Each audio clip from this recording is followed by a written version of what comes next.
Hello and welcome to today's webcast hosted by the Sales Management Association. Our session will start just in a few quick minutes. First, we have two brief announcements. First, please note that we will not open attendees' audio lines or video lines during the session today, but we do very much welcome your questions and comments.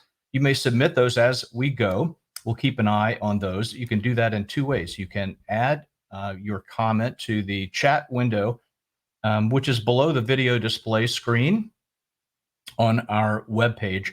You may also email them to us if you'd prefer, and you can do that by sending them to our support mailbox. That's support@salesmanagement.org.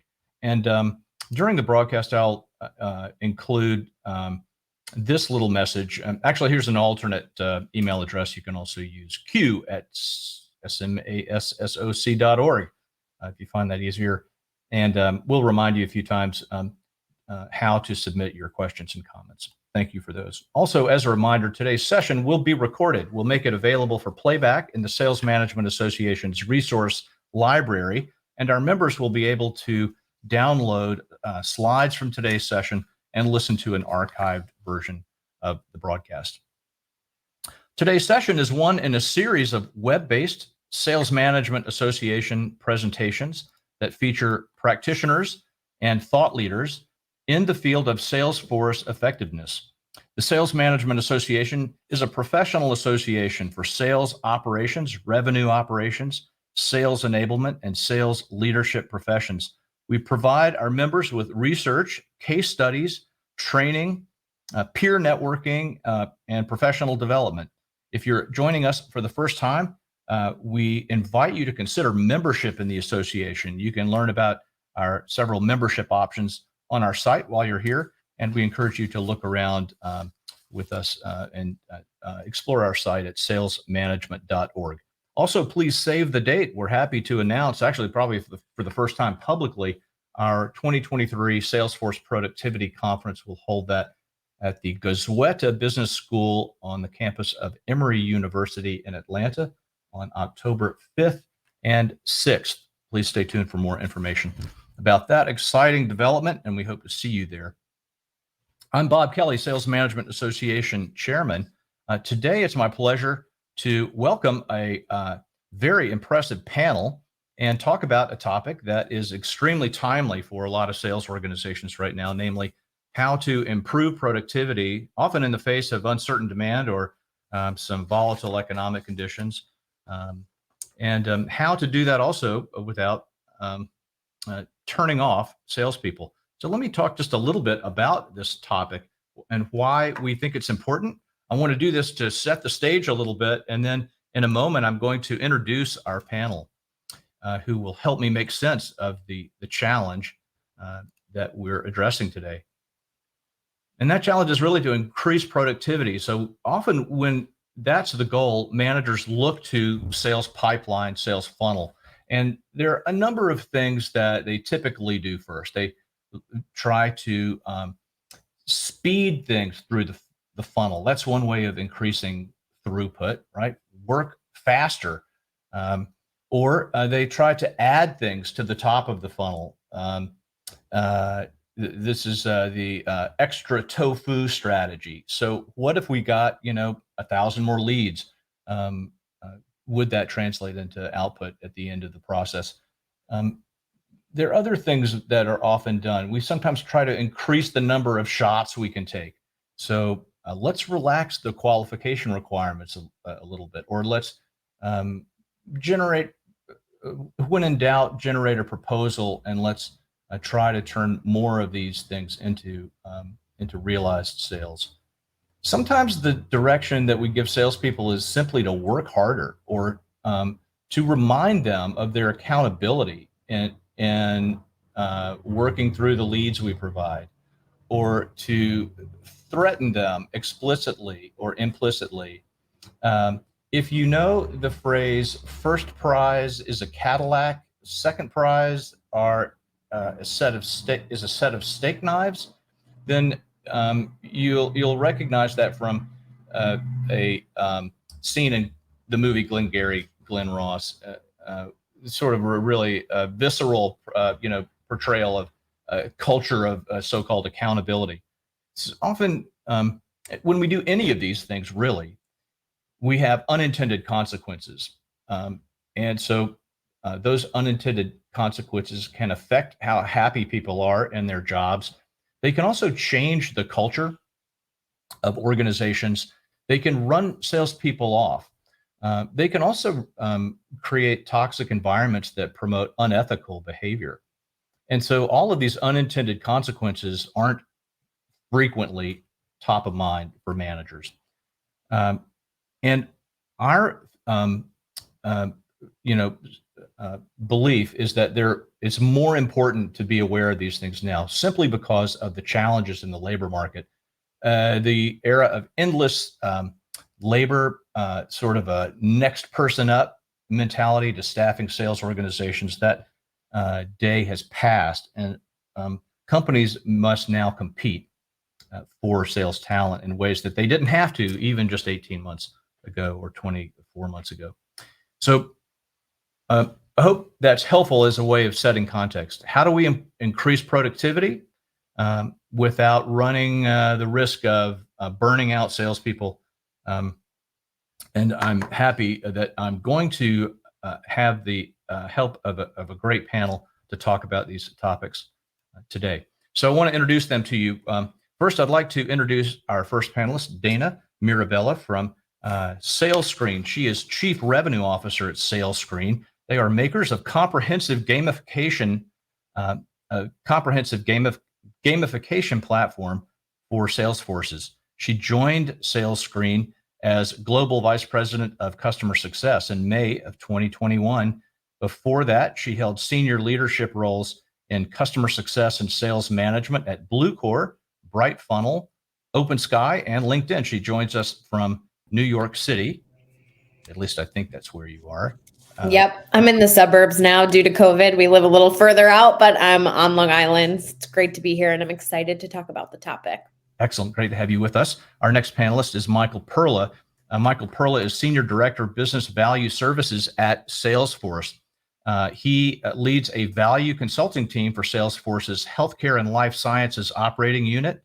Before joining Salesforce, Michael was principal at Symmetrics Group, a management consulting firm focused on enhancing sales and marketing effectiveness. He's the co-author of the 2016 book, 7 Steps to Salesforce Transformation. He's no stranger to our audience. Actually, Michael's spoken with us in person and on virtual events in the past. It's always great to have you with us. Michael Perla, welcome. Thank you, Bob. Glad to be here. Appreciate it. Terrific. And our third panelist is Mike Van Rensselaer.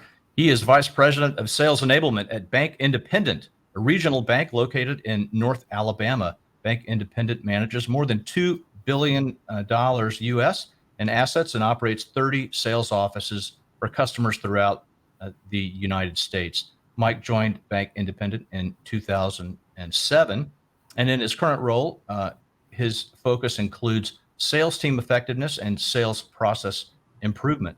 Also a repeat presenter to our audience. Mike, it's great to have you back with us. Welcome. Thanks, Bob. I'm excited to be part of the conversation today. Cool. Well, I mean, the topic is relevant and it's also timely to our audience. So let's try to build a little bit about on that introduction I gave and talk about the things that might not go as planned for management. When we ask salespeople to be more productive, what are some of the things that can go wrong? Mike, I want to ask you to comment on this first, if I may. And what are your thoughts? Excuse me. I think I'm going to go to Dana first on this. My apologies, Mike. And you've got 2 mics too, so. Yeah, I mean, it's really not that hard to be a decent moderator for these kind of things. And so anyway, my apologies. Let's hear from you first, Dana. Sure. So I think what we see a lot of sales managers do, and I'm sure I've done this too for anybody on my team who's listening, is you kind of treat it all as a, one size fits all, right? Like, how do I motivate my team? Whether you're trying to get them to do more or stay focused or, any way that you're trying to get them to goal, especially in this market, it can be really hard not to kind of think you're going to flip a switch and automatically see results. And I think one of the things we really think about with our customers at Sales Screen is the types of sales teams and the type of people that you have. And we follow this research that was done by Richard Bartle. And he actually split sales people into 4 different types, right? We call them the player types to kind of go alongside gamification. But a lot of sales managers think that their players are killers because those tend to be the people who want to be number one, right? And they are number one. But in reality, that's only 1% of our entire sales force, right? Like, and you as a sales manager, you probably were number one on the team, and that's how you were able to drive up your career. But not everyone wants to do more, right? Like doing more or being number one actually doesn't motivate everyone on your sales team. So we always encourage that you think about those other types of players. And Richard Bartle put them into these 4 groups, right? So the first is your killer. That's like 1% of your sales team. They tend to be on top. They're like basically your rah-rah people who love that peer-to-peer competition. Another smaller group, about 10%, is what he called achievers. And those are people who focus on attaining status, right? Think about like your to-do list people, right? People who love to just check the box and move on to the next task. That's how I think about achievers.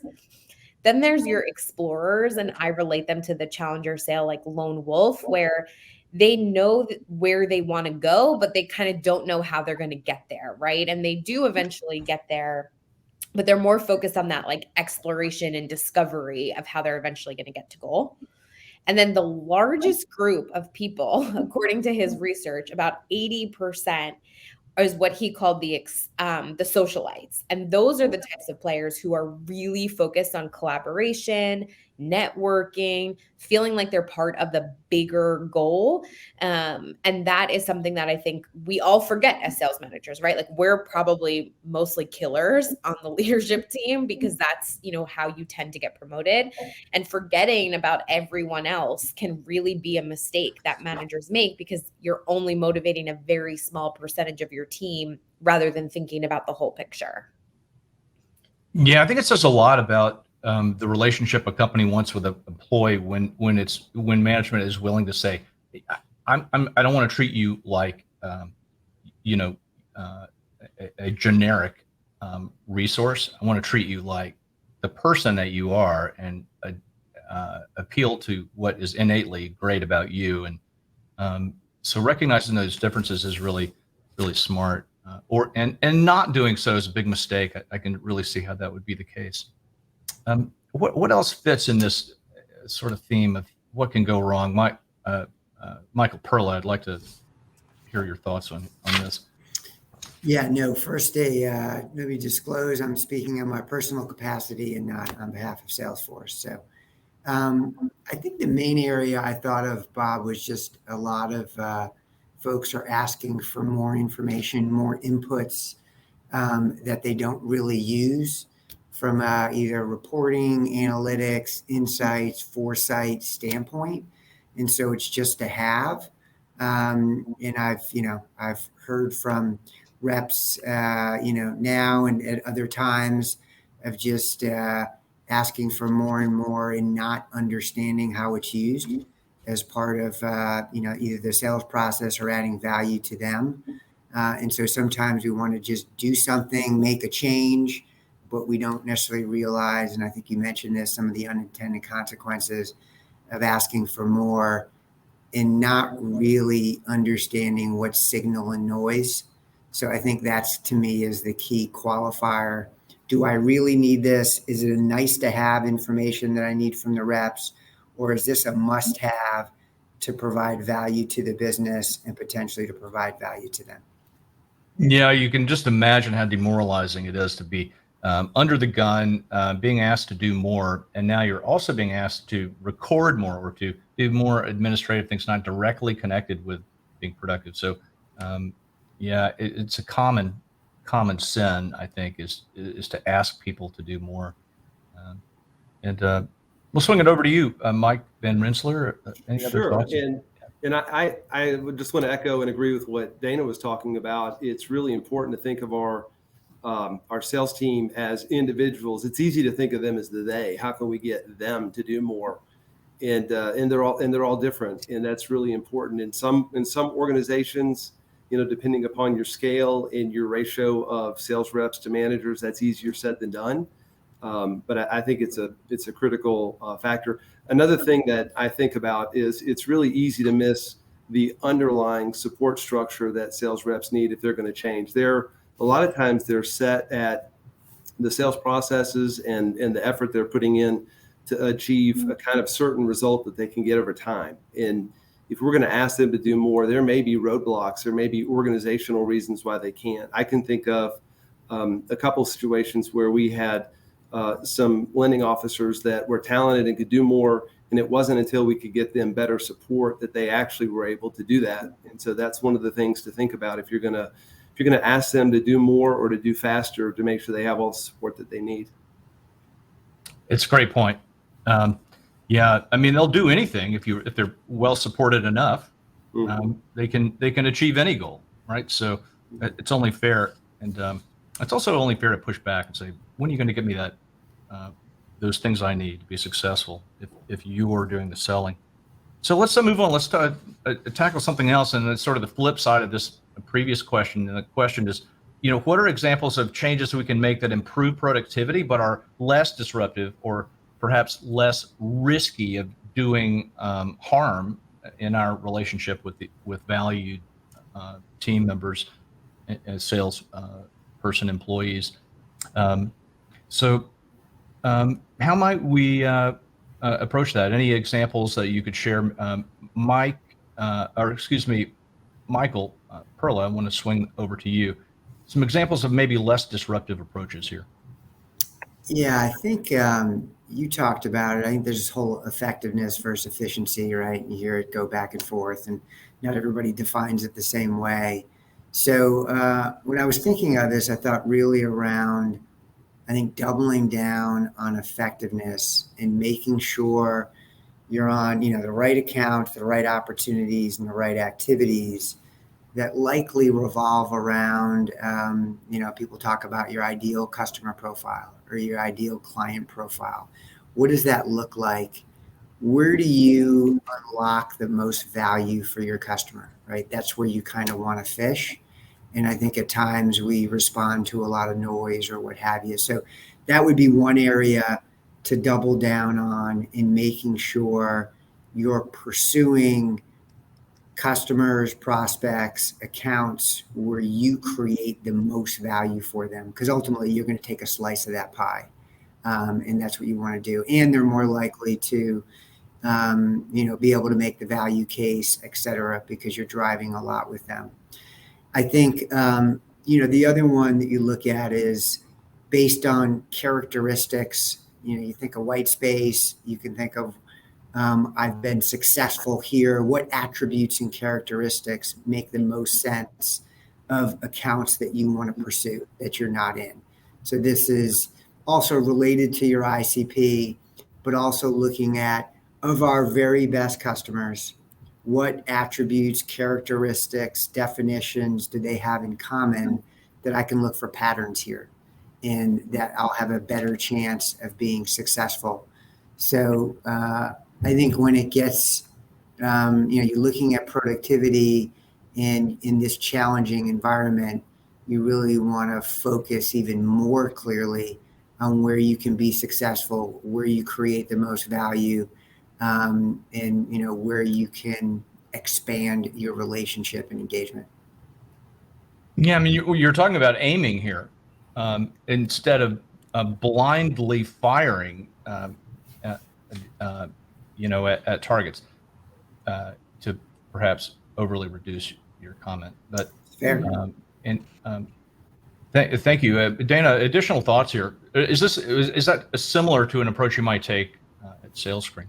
It's super similar and actually something that we've really doubled down on this quarter. So the focus and the value that we drive to customers. So last year and the beginning of this year, we really looked at that ideal customer profile or ideal client profile. And what we've done in Q1 and even more in Q2 is double down on it, right? And I think to Michael's point, you really need to drive wins for your team, especially when you're sensing that burnout, or maybe, it's harder to get to goal in this market more than ever. So what we've done is taken one industry within that ICP for us and rallied the entire revenue team and even some other cross-functional groups around it. And we're calling it like the insurance rally, right? And we meet every single week, and there's open chat about what we're all doing to kind of boost around that industry. And the cool thing there is, again, like, to go back to Richard Bartle's, research, most of the team is socialites, right? They want to feel like they're part of a bigger goal, that they're collaborating to get that win across the team. So asking customer success to tell us our customer stories, get more customer reviews from this industry, asking marketing to help with our sequences and really help with that prospecting to fill our funnel. But also, in the nature of sales, right, you need some more custom material maybe, and marketing has earmarked some bandwidth for that as well. And then on the sales team, like, rather than telling them, hey, go after 1,000 prospects in, a various group of industries, we've said, hey, this focus on quality, pick a handful within this industry that we want. Let the entire company know these are the ones that you are going after as an, individual contributor. Here are all the resources you can pick from the goodness that we're already doing as a revenue team.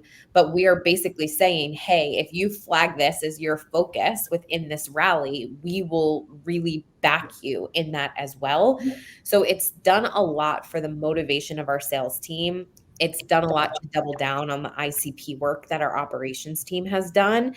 And in the market, when you see sales maybe struggling, or, everybody talks, whether you're in the office or slacking, right? Of like, man, I had such a hard day.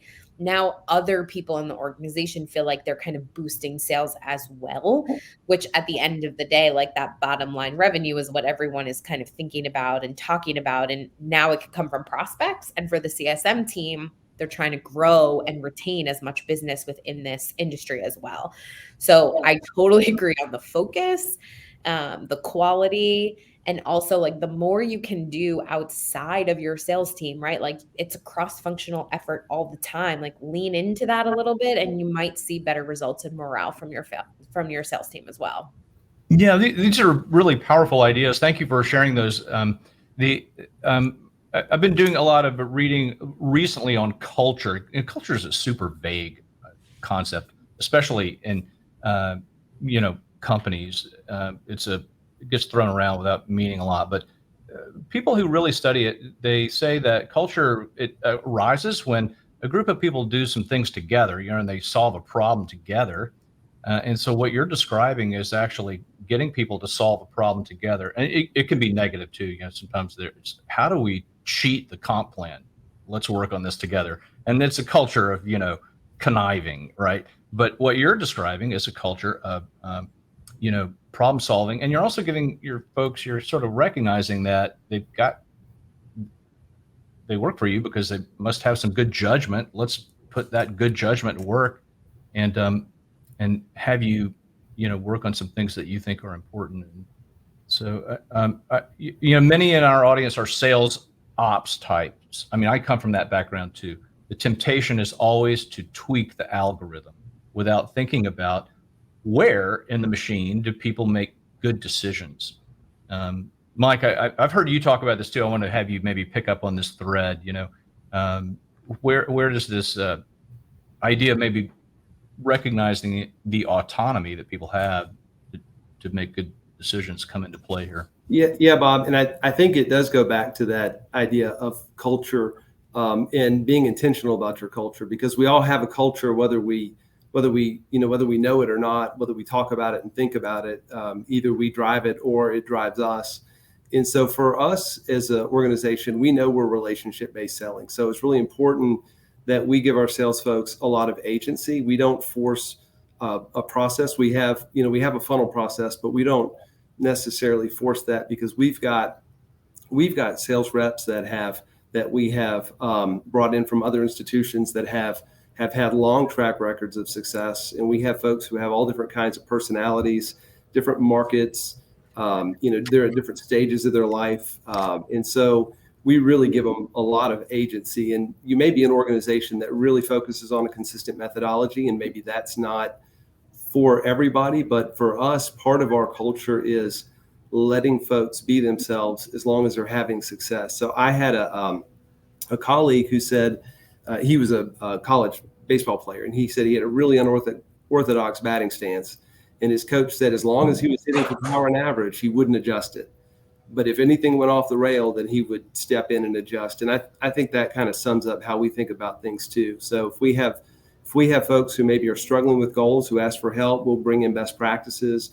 We'll bring in a little more structure. But for the rest, we give them a lot of agency in how they manage themselves. Great. Can we just stick with this topic for a minute and stick with you as well, Mike? I mean, I sort of made this connection between what you're talking about, which is acknowledging the flexibility and agency that salespeople have, and culture. And so it'd be great to have you talk just a bit more about the culture there, and maybe how culture is revealed in these moments when we ask people to do more, or maybe it's the opposite. Maybe. No, I think you're right. It's in these moments of stress that you figure out whether your culture is what you're doing really the thing that you've got written on the posters on the wall. And so a lot of it comes down for us to around communication. And I know a lot of the organizations out there, they have sales reps that are really diversely spread out working from home. And so the communication challenge is probably a lot bigger than those of us that maybe work more physically together. Yeah. But for us, our culture is supported by doing a lot of life together. There are a lot of meetings. They can be sales focused, but they can also be just as we go through changes. Most financial institutions over the last 12 to 24 months have changed their focus because of the economy. We're no different. And so for us, it's a lot of communicating the why. It's not trying to be too rosy, not too negative, trying to find that balance, but really engaging people. And those are the sorts of things that help us keep our culture intact. Yeah. Other thoughts about culture? I want to open this up a little bit. It's interesting to point out that our panelists come from different sorts of industries, and they are representative of different selling environments. So I'm interested in your thoughts. Michael Perla, can we swing over to you? Yeah, as you said, Bob, right? Different models. I do think there's, we're seeing a lot of subscription businesses today. So either they're a SaaS business, or the various subscription type businesses, or it will be part of their businesses. That's a different model in its own right. I've worked in the on-premise world from a software standpoint, where it was less of a subscription. You essentially sold the software and then they would implement it. And, you didn't have this model where you're sort of leasing or renting it. So I think that model in and of itself is a long-term relationship model. If the attrition is too high, pick a number, it's not sustainable. So just having that as your model forces a certain long-term relationship in terms of you really want the customer to get value, sort of like a restaurant, which is not going to make money if you just go there once. They want you to have a good experience, and you need to go there again and again. Similar on a subscription model. Ultimately, it's you see a lot of customer success pieces. I know Dana was in that space. I mean, a lot of the software companies have really large customer success presence, because if they're not adopting it, they're not getting engagement, they have a risk of attrition, and ultimately a subscription type model breaks down. And so that's just one, I can think of a business model that kind of tells you a little bit about the culture. And I think almost forces a certain long-term relationship orientation, as opposed to some other model. It's an interesting idea. I mean, if we're after a long-term relationship, shouldn't we be behaving in a way that reinforces that? Yeah. other thoughts about this connection between culture and how people sell. So for example, one thing that's interesting to me is, the role of management and sort of fostering culture. Of course, perhaps nobody worries about it as much as a good CEO, but that doesn't necessarily mean that CEO can affect what happens at the ground level. I mean, how do we get our uh, first level managers involved in this effort to acknowledge culture, its impact on these sorts of decisions, and how to foster that? Any thoughts there?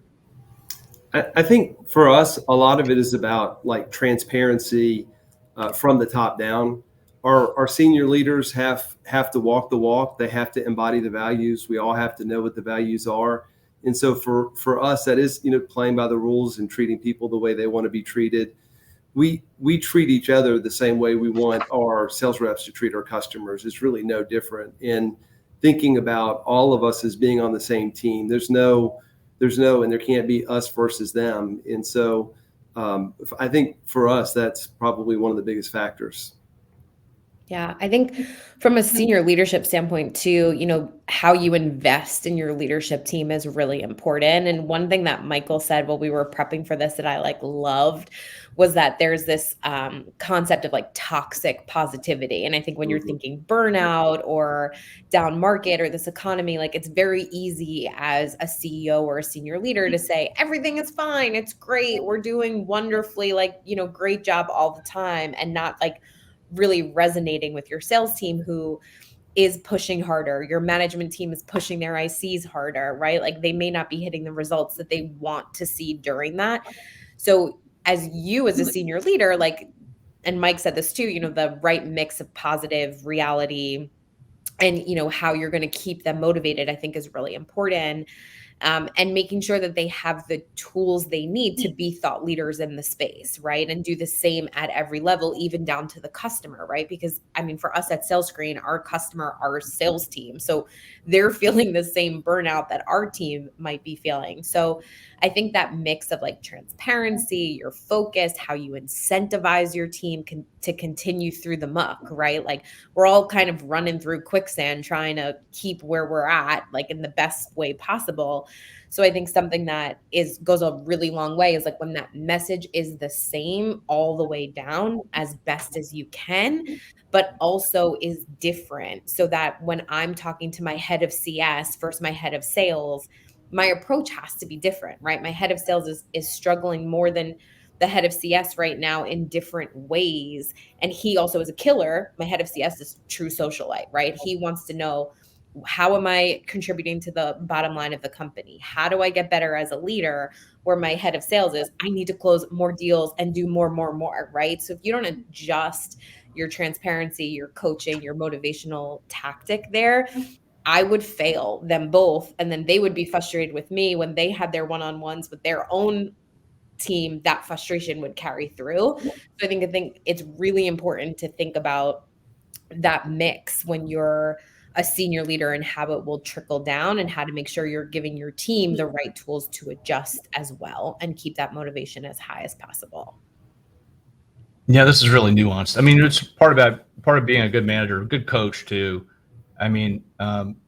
This would be a good time for you to maybe talk a little bit more about this idea you introduced to our group, Michael Perla, toxic positivity. I love this term. I love the whole concept. Put him on the spot. Sorry about that, but it was so good.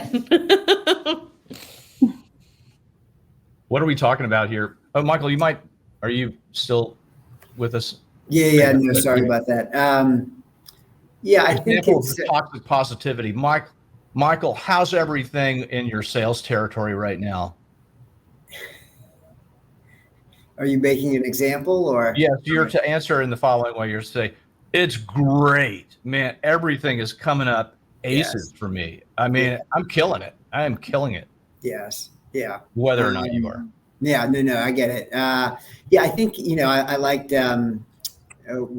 someone I worked with, sales leadership position, and they used to talk about roses and thorns, right? That you're kind of combining both. So I thought that was It's good in that you recognize there's some challenges and some issues. You don't necessarily have to dwell on it or ruminate on it, but I recognize it. I've acknowledged it. I'm aware of it. I think the other concept that's been coming up a lot and I've been hearing is this whole, whether you're tone deaf, whether you can read the playing field. A lot of this is, IQ, EQ stuff, which we've talked about for years.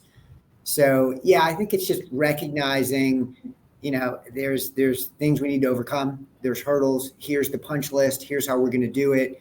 And then we move to having a plan in place. I was mentioning to someone on my team that, all jobs are just a series of problems and decisions. And as you move up, it's just bigger problems that impact more people and that you have to make bigger decisions. And so, whether that's run to the fire and, hey, I want to get these problems because I can unlock a lot of value in them. I think that's the point, Bob, of just acknowledging all sides and not having just kind of rose-colored glasses. Yeah, there's a opposite of toxic positivity. Let's call it reckless candor, right? So, and Bob, that probably also speaks to the importance of lots of different types of communication going both ways from different places, because, I do think that there's a place for senior leadership to share the story of where we are and where we're going. And they can certainly err on the side of being, too optimistic and with too rose-colored glasses or too pessimistic. And that's a delicate balance. But the more communication that's being happening, if there's one-on-one communication happening between sales, manager and the sales reps, then you get a lot of these things out and there's less opportunity for misunderstanding. Yeah. I mean, honestly, I think this goes to how smart we are as managers and what we ask for. I mean, we should have realistic expectations. Mm-hmm. We should have sober assessments of what's happening. And, we shouldn't be phony. I mean, so if someone, wants to know how they're doing and you're inaccurate for the purpose of being overly positive, I mean, it comes off as phony. And so people want to work for authentic humans, and so this is really important. It's an underlying thing we don't talk about enough, but I love that we've raised the point here, toxic positivity. Let's roll into a discussion of incentives, which can be related to pretty much everything we've talked about so far. They're so important to the sales organization. Many find them scary to fool with. Nevertheless, they're often the first thing we change when there is an interest in raising productivity or really doing anything in the sales organization. So can we just talk a little bit about the role that incentives play in keeping salespeople productive and asking them to do new or different things? Mike Van Rensselaer, I want to ask you about this first. Yeah, I don't know if there's a wrong incentive program per se. It's certainly important that your compensation program is aligned with your culture and what you intend. If you're asking folks to be collaborative and relationship based, but you're incenting based on transaction or growth only, I mean, that's a disconnect that's going to cause frustration and burnout. We have a compensation system that does include a growth component, but because we expect our folks to have relationships with customers for decades, there's also a maintenance component. And I can think of one of our top sales reps who a few years ago had some health issues and some family issues, and he was able to maintain, but he wasn't necessarily able to grow in that period of time. But because we had an incentive that aligned with our culture, he was still able to provide for his family in a way that, if we were, growth only, it probably wouldn't have been. And also layering in what you were talking about communication and, rose-colored glasses.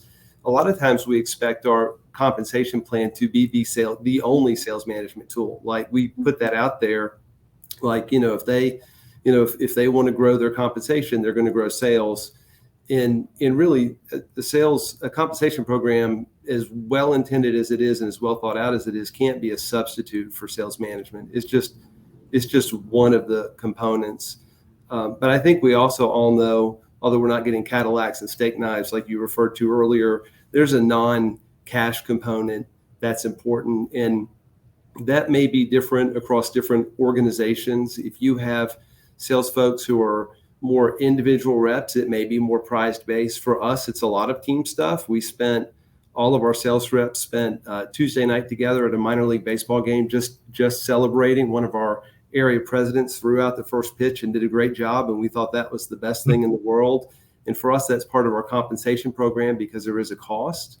I think I had mentioned this earlier, and Dana brought up a good point. And she said, you have folks who probably don't necessarily want to come out and celebrate together. Maybe that's not their personality style, or they're at a different stage in their life and they can't do those things. So we have to have other things, maybe, more one-on-one type congratulations, or smaller prizes that reward people in different ways. So some are spontaneous and some are, planned and budgeted for. So, but I think all of these things factor in together. The main thing is that your compensation system is aligned with what you want over the long term. And if you do hit a season where I think we're talking about burnout, not just from chronic stress, but also maybe from some acute pressure on an organization where they need to jump up sales, that you don't just wholesale change your compensation system in a way that's out of whack with who you want to be long term. Yeah, it's a good point. You also, thanks for introducing this idea of thinking not only of cash, but also of these non-cash sort of rewards, recognition, things like that. Dana, I'd like your thoughts on this as well. Similar ideas, or do you think about things differently? No, very similar ideas. And I think it's something that we also see within our product, right? Of how you can reward sales teams can be very different. So similar to the player types, people are motivated and feel rewarded in different ways, right? So some people love that monetary, they want President's Club is a really good example of this for sales teams, or, sometimes you throw in an extra spiff where there is that cash bonus, but sometimes that isn't going to motivate the whole team. So thinking about other things is really important. And we see how different people hold on to those rewards, whether they be monetary or not. And some of the most popular rewards in our system, as people are gamifying their sales process, are actually the non-money ones, right? Like a free day off, making a fellow employee get you a cup of coffee, right? There's all these little things that you can do amongst your sales team that help to kind of boost that culture, right? You want them to do more, you want more pipeline, you recognize they may not hit that ultimate goal that gets them their commission package, but you have, hey, if we make 100 calls today, we're all going to go get a beer, right? And you also don't discount that because it goes a really long way. Yeah, all those examples, I just want to make this connection. Forgive me if it's too obvious, but you're talking about things that are sort of done communally, done with a team. If the thinking of many scholars is correct, that that's when culture gets reinforced, then you are actually acting on culture. You're doing it that way. You're also making it sort of a social thing. When you say you're gamifying it, it's not just about making it compelling for the person to achieve something in their own cubicle. It's really about sharing what's happening across the team. Yep. Yeah. And even those small recognition points or celebrations that you have in the office, one of my all-time favorite things that we did back in the day in my career was what we called a Rock the House Award. And in our all hands, everybody got the opportunity to say, I would like to recognize so-and-so for rocking the house this week and going above and beyond their job. That cost you $0. And I am telling you, that has stuck with me my entire career, who called who out and some of those stories. And it was really powerful for me. And at the end of that meeting, you wanted to work harder. And again, it had nothing to do with my paycheck. It had no cost to the leadership team, but really did motivate me to do more and feel to your point, I was part of that community that was accomplishing some sort of goal, right? So I guess you could say celebrate your at-bats, but don't forget what some of those freebies can do to the motivation of your team. And they're small, but that recognition goes a really long way. Yeah. Other thoughts on this topic? I'll share with you an observation. I mean, I've worked with a lot of sales executives, and I can remember more than one saying something along the lines of, "Well, our salespeople are coin operated, um, so let's make sure we get this right in the comp plan." And that term I always found slightly horrifying, because the person meant it not that they meant it as a term of endearment, sort of. I love these guys; they'll do anything for money. And which really, I mean, is that really what you want? In fact, I think a lot of managers and leaders, they assume what they want really are mercenary salespeople. But but when the time comes to do something different, they don't want mercenaries at all. They want patriots. They want people who are willing to do what it takes, even if we've not codified this in the incentive program this week. And so I don't know, Michael Perla, your experience working not only in industry but also with many clients has probably revealed similar insights that sometimes incentives can really work with us, and sometimes they can really work against us in these situations. Yeah, no doubt about it. Yeah, the mercenary, missionary. I've definitely heard that over the years. Yeah, I think Dana and Mike hit a number of things. A lot of times cash comp is not the top of the list. It's in the list. It might be the top 5. There's so many other pieces, whether it's recognition or acknowledgement. People will say, they'll die for a plaque. People will go a long way just to be recognized. I think the other piece that you can look at is, there's some differences also from a demographic standpoint in terms of, we think of millennials and we think of baby boomers and Gen X, et cetera. Now, those are not to say that's definite, but, I know certainly whether it's volunteering or being part of something, or there could be other areas that you might amplify or have a higher priority around, depending on where you are. And again, that might be more of a hypothesis, but it's also something to look at. And then we talked about culture. We know there's different things across globally that are more impactful than others, whether that's in Europe or Asia or Latin America. So I think Dana and Mike have both hit it. It's not homogenous. The people aren't singular. You got to be able to flex, adapt, and be agile with how you coach and incent people, which I know the best coaches do that. They don't treat everybody the same. And that's also like situational leadership, depending on what you see in the task and what you're doing with people. It's not all the same depending on where they are. I think that's one of the key messages, Bob. Yeah, it makes a lot of sense. Well, we're getting close to the top of the hour. I'm going to put you each on the spot. I'm going to maybe have you just leave us with a few sort of crystallized ideas about this topic, and namely, how do we ask people for more, and how do we get more productivity without necessarily alienating those valued salespeople that we have. Mike Van Rensselaer, I'm going to go to you first and see what you have just to help us just sum up this topic a little bit. The caption I created for this is, how do we turn up productivity without turning off salespeople? You bet. So a couple of themes. One is communication. I don't think you can have too much of it. If we're in a season of change, or our expectations or urgency is changing, we need to communicate the why, and we need to get buy-in. And that communication needs to come back from the people being done onto as well. Often, folks sitting in a conference room think they know how to solve for it, when the folks out there on the front lines actually know what the best ideas are and what will work and what will not work. And so the more you can get communication to and from, I think the more set up for success you are.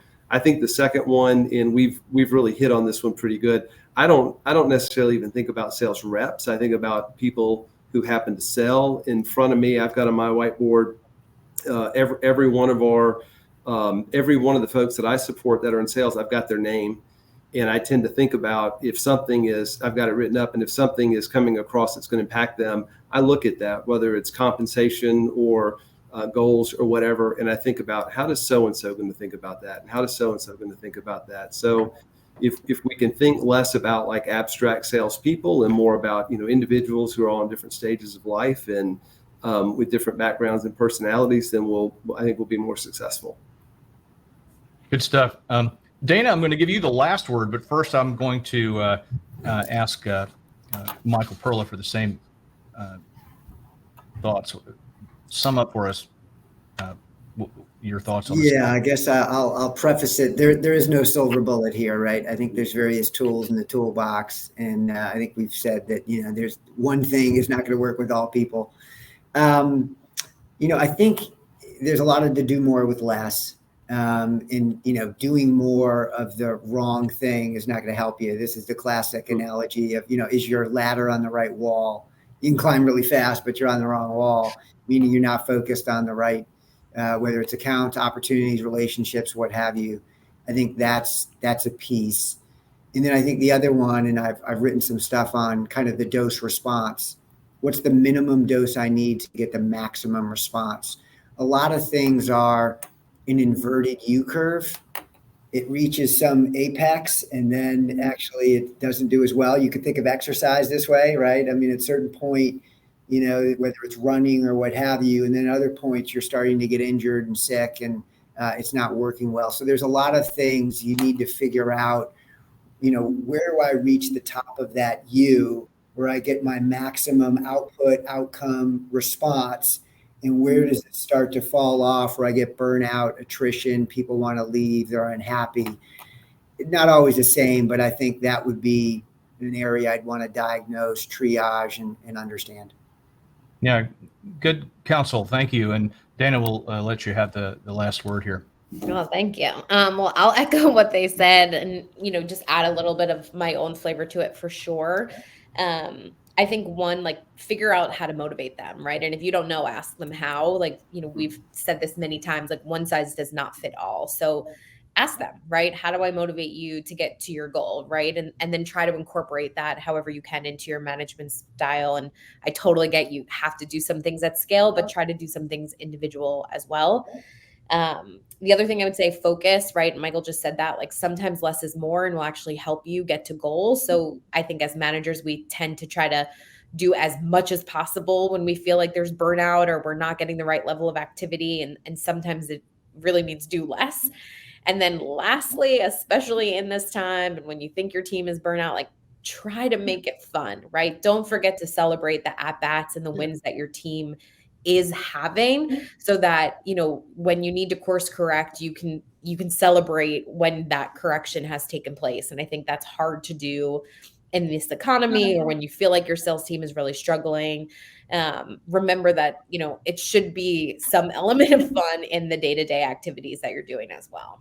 Yeah, really great ideas. Thank you so much. Well, we are at the end of our time, so I'm going to cut off discussion at this point. But I do just want to personally thank this great panel: Dana Mirabella from SalesScore, Michael Perla from Salesforce, and Mike Van Rensselaer from Bank Independent. Thank you so much for your being generous with your insights and speaking with our audience today. Thank you. Thank you. And before we leave, I will remind our audience that our next Sales Management Association web presentation is coming up on May 23rd, when we'll host a session on mid-year planning approaches for Salesforces in transition. You can learn about this event and many others on our site on the events page. I'm Bob Kelly, Sales Management Association Chairman. Thanks again for your time and attention today. Goodbye until next time.